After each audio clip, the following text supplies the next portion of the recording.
inyuma y'imyaka 17 abarundi bumvikanye bagasinya amasezerano y'Arusha, amasezerano y'amahoro n'umvikano y'Arusha, icyo umuntu yogumana mbere so kintu n'ibintu novuga nk'ibintu bihambaye bine.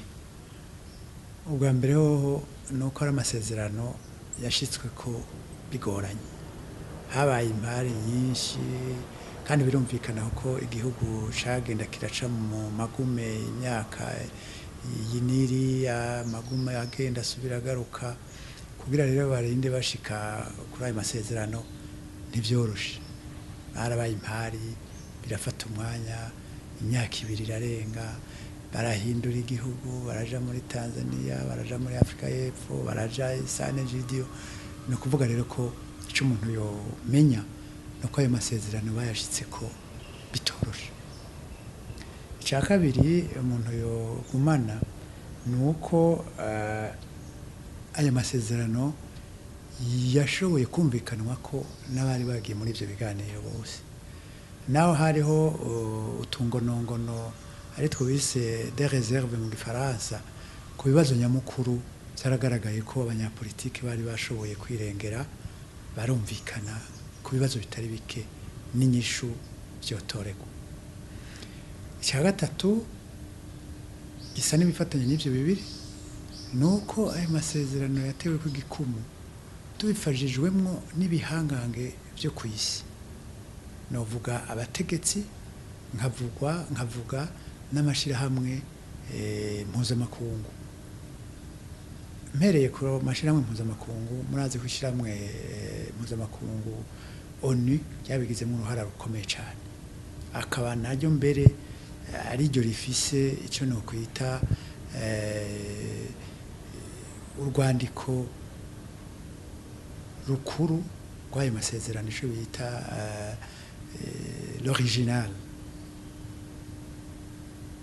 Hanyuma akaba ari naryo shirahamwe ryategerezwa kuba kwisonga ry'ayandi mu kuraba ko ayo masezerano ariko arubahirizwa kandi ariko arakurikizwa.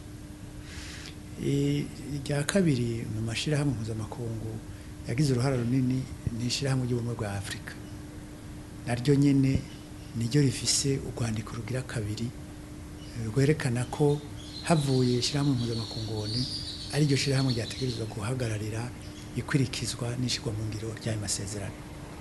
Aha ntitwibagiye rero ibihugu bigize aka karere, twavuye tugira ishirahamwe ry'ibihugu vya Afrika yo mu buseruko, uko abakuru b'ibihugu vya Kenya, vya Uganda, vya Tanzania mbere n'u Rwanda bose bari bateye kw'igikumu kuri ayo masezerano, vyemeza yuko rero n'aka karere kari kayagize ayako. Turavye ibihangange dufatiye ku gihagararo c'abategetsi bamwe baje guhagararira iryo shirwa ku mukono, hari ibihangange byo kwisi vyarishoboye kuza kugira bifasha abarundi ntibashobore guta inka mwigabiro ngo bagende batasinye ayo masezerano. Twavuga nk'orarongoye igihugu ca Leta Zunze Ubumwe za Amerika ari we Bill Clinton, twavuga abari baserukiye ibihugu bihurikiye mu muryango w'ubumwe bwa Buraya, twavuga nk'abari bahagarariye cyane ivyo biganiro duhereye kuba bitanguye Nelson Nozeye, Mwalimu Julius Nyerere, no havuye mbere abishikana kwisemo ari we umuhisi President Nelson Mandela n'abandi benshi. Murumva rero ntiyari amasezerano y'abarundi gusa, yabaye amasezerano ahagarikiwe n'isi yose, umuntu adaciye hirya no hino. Arico cerekana uburemere bwayo n'inguvu zayo zitotuma uwo ari we wese yiha uburenganzira bwo kuyafata nk'uko koba ari icegeranyo c'inama isanzwe.